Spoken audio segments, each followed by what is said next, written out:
Olá, amigos. Mais uma vez aqui estamos invadindo o seu recesso particular com O Mestre Falou. E hoje deveremos contar com o auxílio do biblicista André Fernandes. Bom dia, pastor.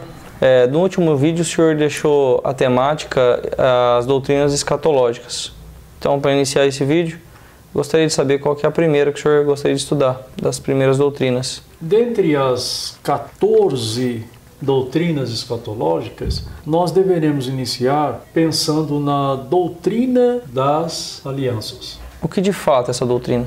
A doutrina das alianças, André, ela envolve as 8 alianças bíblicas. Não obstante, nós devemos manter o respeito por alguns teólogos e pensadores e biblicistas que entendem que não são 8 alianças, e sim 5 ou 6. E não obstante ter estas divergências, eu prefiro contar com 8 alianças estendidas por toda a Bíblia. Essas alianças existem em alguma ordem, alguma coisa? Ou... Nós procuramos manter a ordem cronológica dos fatos. Certo. Se o senhor puder meditar sobre elas? Muito bem. A primeira das alianças, nós vamos ver Gênesis capítulo 2, os versos 16 e 17. E o Senhor deu ao homem a seguinte ordem: você pode comer as frutas de qualquer árvore do jardim, menos da árvore que dá o conhecimento do bem e do mal. Não coma a fruta dessa árvore, pois no dia em que você a comer, certamente morrerá. Observe que a ordenança divina, André, ela dá legitimidade a uma aliança. Ou seja, esta aliança nós chamamos de aliança edênica. Isto pelo local onde ela foi feita. Deus faz então um pacto com o homem, com a espécie humana representada naquele momento por Adão. Então Adão aparece aqui não simplesmente como um homem, como um ser humano, mas ele aparece aqui como representante da espécie humana. E ele recebe uma ordenança, o que dá legitimidade à aliança que nós chamamos de aliança edênica. Ela possui também a instituição do livre-arbítrio. Isso porque Deus diz, olha, você pode comer com liberdade.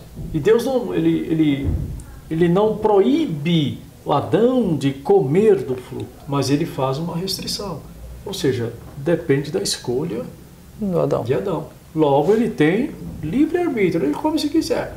Mas ele já sabe qual será o resultado. E, finalmente, essa restrição lhe torna letal, porque o homem, ele, infelizmente, a nossa espécie, por sermos extremamente ingratos, nós fomos sempre quebrando as alianças divinas. Esta foi a primeira aliança chamada aliança edênica. E o homem quebrou. Seria interessante o senhor mostrar aos nossos internautas. Observe, nós unimos a ponta dos dedos e dobramos o dedo médio. Agora observe, solte o dedo mínimo. Soltou. Solte o dedo indicador. Soltou. Solte o polegar. Soltou. Solte os 3. O mínimo, o indicador e o polegar. Agora volte eles. Solte o anelar. Não vai. Por que não vai? Simplesmente porque a aliança com Deus não se deve quebrar. Porque o maior é que propôs a aliança. Então, quando o maior se dobra, a aliança torna-se inquebrável. E nós quebramos a primeira aliança, a aliança edênica. A segunda aliança, André, é chamada de aliança adâmica. Esta tem o seu registro no capítulo 3 do Gênesis, dos versos 15 ao 19. Eu farei com que você e a mulher sejam inimigas uma da outra, e assim também serão inimigas a sua descendência e a descendência dela. Esta esmagará a sua cabeça, e você picará o calcanhar da descendência dela. Para a mulher, Deus disse: Vou aumentar o seu sofrimento na gravidez, e com muita dor você dará à luz filhos. Apesar disso, você terá desejo de estar com o seu marido, e ele a dominará. E para Adão, Deus disse o seguinte: você fez o que a sua mulher disse, e comeu a fruta da árvore que eu o proibi comer. Por causa do que você fez, a terra será maldita. Você terá de trabalhar duramente a vida inteira, a fim de que a terra produza alimento suficiente para você. Ela lhe dará mato e espinhos, e você terá de comer ervas do campo. Terá de trabalhar no pesado e suar para fazer com que a terra produza algum alimento. Isso até que você volte para a terra, pois dela você foi formado. Você foi feito de terra e vai vir à terra outra vez. Observe que já no verso 15 há uma promessa de remissão. Quando nós observamos o verso 14, ele fala da serpente, mas de forma literal. É o animalzinho mesmo que nós conhecemos, que alguns chamam popularmente de cobra. Mas no verso 15, ele coloca que, ou melhor, ele expressa-se dizendo que colocará inimizade entre a semente da mulher e a semente da serpente. Serpente aqui é no sentido figurado. Ele está se reportando à antiga serpente, ao dragão, ao diabo, a Satanás, que é arqui-inimigo de Cristo. Agora, ele dá a promessa de remissão. Ele diz que a semente da serpente vai esmagar o calcanhar da semente da mulher. Mas a semente da mulher há de esmagar a cabeça da semente da serpente. Algumas pessoas, alguns teólogos, entendem que a semente da serpente aqui não seria Satanás em si, mas o anticristo. Uma vez que todos nós concordamos e entendemos que semente da mulher é o próprio Cristo. Ele já está dando então uma promessa de remissão para Adão, dado a sua atitude inconsequente do pecado. Entretanto, esta aliança traz um juízo para a mulher e para o homem, e as suas consequências. Mas é um pacto que Deus está fazendo. É chamado também de um pacto universal, porque abrange e atinge toda a espécie humana. A terceira aliança, que nós chamamos de aliança noética, está registrada no Gênesis capítulo 19, dos versos 15 ao 17. Então eu lembrarei da aliança que fiz com vocês e com todos os animais, e assim não haverá outro dilúvio para destruir todos os seres vivos. Quando o arco-íris aparecer nas nuvens, eu o verei e lembrarei da aliança que fiz para sempre com todos os seres vivos que há no mundo. O arco-íris é o sinal da aliança que estou fazendo com todos os seres vivos que vivem na terra. A aliança noética ela está baseada em um conteúdo específico de um concerto eterno. Tanto que Deus expõe um simbolismo do arco-íris, que hoje usam o arco-íris como símbolo para muitas instituições e pensamentos. Entretanto, o arco-íris ele surge como o símbolo divino de que Deus haveria de se lembrar do homem e do seu sofrimento quando precisou destruí-los. E, finalmente, mostra o livramento da espécie humana. Isto nos dá a entender todo concerto, toda aliança, ela vem acompanhada de um sinal. Quando Deus diz, eu me lembrarei, na verdade ele está mostrando que o homem deve se lembrar disso. Porque Deus é eterno e Deus jamais vai se esquecer de alguma coisa. A quarta aliança é chamada de aliança abraâmica e está registrada em Gênesis capítulo 12, dos versos 1 ao 3. Certo dia o Senhor Deus disse a Abraão: saia da sua terra, do meio dos seus parentes e da casa do seu pai, e vá para uma terra que eu lhe mostrarei. Os seus descendentes vão formar uma grande nação. Eu o abençoarei e o seu nome será famoso, e você será uma bênção para os outros. Abençoarei os que o abençoarem, e amaldiçoarei os que o amaldiçoarem. E por meio de você eu abençoarei todos os povos do mundo. Observe que Abrão, ele vem de Ur dos Caldeus, vivia dentro de um sistema governamental chamado patriarcal, e ele ouve um Deus invisível e sai de Ur dos Caldeus e vem até Harã, onde o pai Terá falece, e ali então são renovado este pacto. E o pacto ele tem uma ambiguidade. Deus faz um pacto com ele para que ele seja o pai de uma nação abençoadíssima, que é Israel. E observe que qualquer pessoa que abençoar a Israel será então abençoada por Deus. Mas ele também mostra que todas as nações, nele Abraão, serão também benditas ou abençoadas, tornando assim a Abrão o pai da fé. Hoje nós cremos em Deus e estamos inseridos na frase que Cristo citou várias vezes, filhos de Abraão. Não porque somos israelitas, mas porque somos crentes como o crente Abraão. Ou seja, aquele homem que não viu, mas ele creu. A quinta aliança, que é chamada aliança mosaica, está em Êxodo capítulo 19, dos versos 3 ao 6. E Moisés subiu o monte para se encontrar com Deus. E do monte o Senhor Deus o chamou e lhe disse: diga aos descendentes de Jacó, os israelitas, o seguinte: vocês viram com os próprios olhos o que eu, o Senhor, fiz com os egípcios, e como trouxe vocês para perto de mim, como se fosse sobre as asas de uma águia.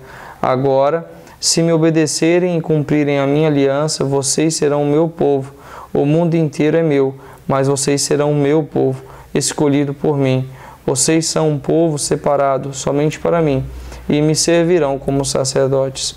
É isso o que você dirá aos israelitas. Esta aliança, chamada aliança mosaica, ela possui uma confissão de amor da parte de Deus para com Israel através de Moisés. Contém também uma recomendação extremamente afetiva, e Deus procura mostrar para Israel que o amor de Deus é incondicional. Não importa como Israel está. Então é uma aliança que, não obstante ser chamada aliança mosaica, que alguns vão dizer que é uma aliança de lei, mas ela é fundamentada nos seus princípios no amor divino para com Israel. A sexta aliança nós chamamos de aliança palestínica, e ela está em Deuteronômio, no capítulo 30, versos 1 ao 3. Moisés disse ao povo: eu já anunciei a vocês as bênçãos e as maldições que Deus prometeu mandar. Quando ele fizer cair sobre vocês os castigos e vocês estiverem espalhados por todas as nações onde o Senhor nosso Deus os tiver jogado, vocês lembrarão daquela bênção e maldições. Portanto, se vocês e os seus descendentes se voltarem arrependidos para Deus e com todo o coração e com toda a alma obedecerem ao que Ele manda fazer, conforme as ordens que hoje eu estou dando a vocês, então o Senhor, o nosso Deus, terá pena de vocês. Ele os reunirá de todos os países por onde os tiver espalhado e os trará de volta à pátria. Ou seja, esta aliança palestínica, ela traz no bojo do seu conteúdo algo de suma importância. A bênção de Deus, ela acompanha a obediência de Israel. Enquanto Israel obedecer ao Senhor, a terra deles será propriedade exclusiva deles. A partir do momento que Israel se esquecer do Senhor, o Senhor deixará então que eles sejam espalhados por todo o mundo. Ou seja, bênção e maldição. Se Israel se aproxima do Senhor, são recolhidos ao seu território e comandam o seu território. Se Israel se esquece do Senhor e dos seus mandamentos, é espalhado por toda a terra. E se pararmos para observar, Israel quebrou esta aliança. Não obstante, nós podemos denotar isso no transcurso da história. Hoje há milhões e milhões de israelitas espalhados pelo mundo todo. As estatísticas comprovam que há mais israelitas fora do território de Israel do que dentro do próprio território. E o território israelita, propriamente dito de Beerseba até Dan, ou de Dan até Beerseba, é ocupado por árabes, palestínicos, que não são de fato israelitas.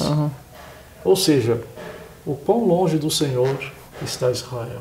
Mas ele não só aplica o juízo, como também denota bênçãos inumeráveis. E se pararmos para olharmos a história do Brasil, ela tem um período antes de 1948 e tem uma enorme ascensão depois de 1948. Nós acreditamos esta ascensão do Brasil pela participação do político Aranha, quando ele presidiu a reunião da ONU que reconheceu o Estado de Israel. E ele presidia aquela reunião e assinou o tratado a partir do momento que Israel deveria ser então reconhecido como nação. E nós brasileiros passamos a abraçar os israelitas e a orarmos por Israel. Passamos então a ser abençoados. É interessante porque é uma confirmação e uma legitimação da aliança passada, chamada aliança abraâmica. Deus abençoando a todos quantos abençoassem a Abraão. A 7ª aliança é chamada de aliança davídica. Está em 2 Samuel, capítulo 7, os versos 12 e 13 formam a síntese. E quando você morrer e for sepultado ao lado dos seus antepassados, eu colocarei um dos seus filhos como rei e tornarei forte o reino dele. Será ele quem construirá um templo para mim, e eu farei com que os seus descendentes governem para sempre. Olha que interessante, André. Deus firma um pacto com um homem chamado Davi. Nesse capítulo 7 de 2 Samuel, Natã faz questão de registrar, normalmente do versículo 8 até o 17, a maneira como este pacto fora selado. Ele mostra o passado de Davi. E o próprio Deus diz, olha, eu te tirei de trás das ovelhas do teu pai. Então ele tira um homem lá de trás das ovelhas e ele diz, olha, eu te coloquei à frente das minhas ovelhas, que é Israel.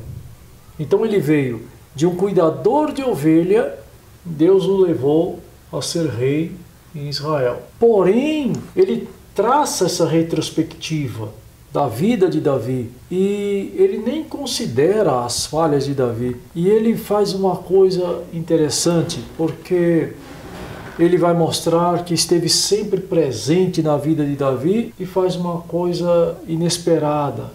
Deus diz para ele que o Cristo haveria de nascer na descendência de Davi. Ou seja, ele mostra que o libertador dos povos, o rei de Israel, o eterno, seria descendente de Davi. E Cristo foi chamado filho de Davi. Nesta aliança, Deus mostra uma maneira que ele tem de tratar aqueles que acreditam nele.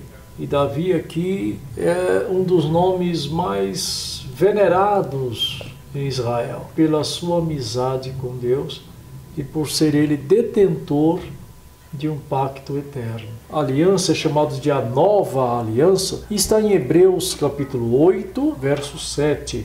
Pois se a primeira aliança tivesse sido perfeita, não seria necessária uma nova aliança. Observe que nesta nova aliança, o escritor aos Hebreus ele começa o contexto no capítulo 6 e ele vai falar da necessidade de um novo sumo sacerdote. Por quê? Ele faz diferença entre as imposições da lei e o sumo sacerdote descendente de Arão e mostra as suas falhas e o seu término, a sua restrição como tempo de validade e mostra a necessidade de um sumo sacerdote que fosse eterno. Porém, Cristo nem nasceu na tribo de Levi, senão que Cristo tenha nascido na tribo de Judá. Logo, Cristo não poderia ser sumo sacerdote pela ordem arâmica, mas Cristo se tornou sumo sacerdote pela ordem de Melquisedeque. Ou seja, sumo sacerdote dos crentes, daqueles que possuem fé. E isto lhe possibilitou a condição de um ministro eterno. E ele chega a mostrar que Cristo é o mediador de um melhor concerto. Porque o concerto antigo era uma lei que deveria ser seguida, e não seguindo-a, morre. Mas o novo concerto tem a sua base, a sua estrutura no amor e na graça. E o apóstolo Paulo nos explica que onde o pecado abundou, a graça superabundou. É claro que ele faz uma advertência, chamando-nos à consciência destes fatos. Dizendo, olha, o que diremos, pois, irmãos, a estas coisas? Permaneceremos no pecado para que a graça abunde em nossas vidas? Não, de forma alguma. Ora, isto mostra que Cristo faz uma nova aliança. E esta aliança é feita no sangue dele, na carne dele. É feito na vida dele. Ele entrega a si próprio para firmar um novo concerto. Ele liga o homem que estava amaldiçoado, sofrendo a maldição da morte e da separação eterna. Ele religa este homem à vida. Religa este homem ao Pai. Dá a este homem o Espírito Santo, tudo através do seu sangue.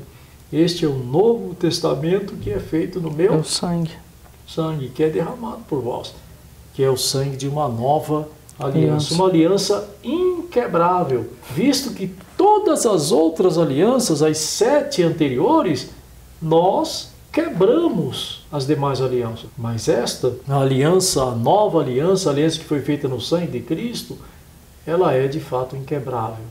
Não tem como quebrar. Porque foi uma aliança feita através de um homem, mas que nunca deixou de ser Deus. E para vocês, meus amigos, fiquem na paz, prossigam na fé e procedam sempre com justiça, o que é próprio da pessoa e do caráter do ser humano. Até lá, e o Mestre falou.